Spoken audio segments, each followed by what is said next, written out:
অসমে কি এবার কোমর বেঁধে নির্বাচনে নেমে পড়ল কংগ্রেস? কারণ ইতিমধ্যে ইস্তেহার কমিটি গঠন করলো কংগ্রেস।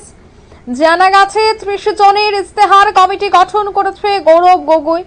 ইস্তেহার কমিটির রিপোর্ট পাওয়ার পরে প্রার্থী বাছাই শুরু হয়ে যাবে। অর্থাৎ ইস্তেহার কমিটি যে গঠন করা হয়েছে সেই কমিটির পরপর কারা বিধানসভার নির্বাচনে লড়াই করবে তাদের নামের টিকিট বা তাদের নাম নিয়ে কিন্তু আলোচনা শুরু হয়ে যাবে। বিস্তারিত সে বিষয়ে জানবো, টেলিফোন লাইনে যুক্ত হয়ে গেছে প্রতিনিধি শেখ মনিরুল। মনিরুল, ইস্তেহার কমিটি এবং যে কোনো নির্বাচনের ইস্তেহার হচ্ছে সবথেকে একটা গুরুত্বপূর্ণ বিষয়, আর এবার কি কংগ্রেস সেই গুরুত্বপূর্ণ বিষয়টাকেই প্রথমে জনসমক্ষে রাখার চেষ্টা, যার জন্য তড়িঘড়ি এই ইস্তেহার কমিটি গঠন করা হয়েছে?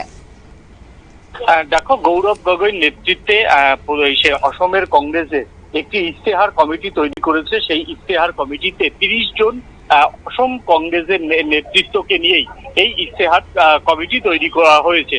দেখো, ২০২৬ সালে বাংলার সঙ্গে অসমের নির্বাচন, বাংলাতেও নির্বাচনের প্রস্তুতি তৃণমূল সরকার করে দিয়েছে, বিরোধী দলের থেকে বিজেপিও সেই প্রস্তুতি শুরু করে দিয়েছে।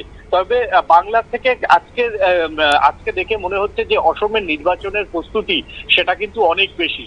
দেখো, একদিকে হেমন্ত বিশ্ব শর্মা তারাও কিন্তু প্রার্থী বাছাই এর কাজ যেমন শুরু করেছে, কে প্রার্থী হবে না হবে তা নিয়ে বিভিন্ন ভাবে একটা জল্পনা চলছে। শোনা যাচ্ছে যে অসমের প্রায় ১৭ থেকে ১৮ জন প্রথম সারির বিধায়ক, বিজেপির বিধায়ককে এবার প্রার্থী করবে না বিজেপি নেতৃত্ব।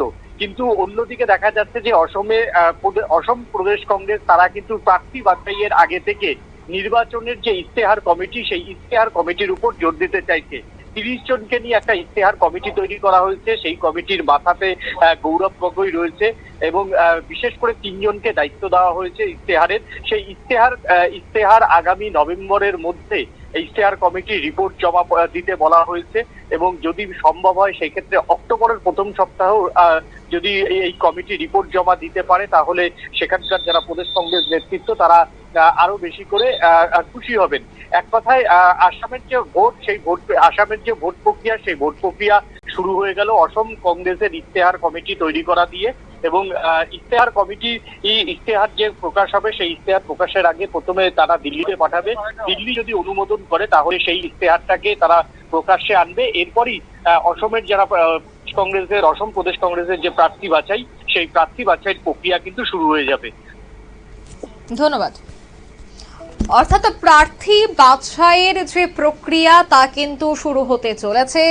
৩০ জনের ইস্তেহার কমিটি গঠন করা হয়েছে, যেখানে গুরু দায়িত্ব পালন করবেন গৌরব গগৈ।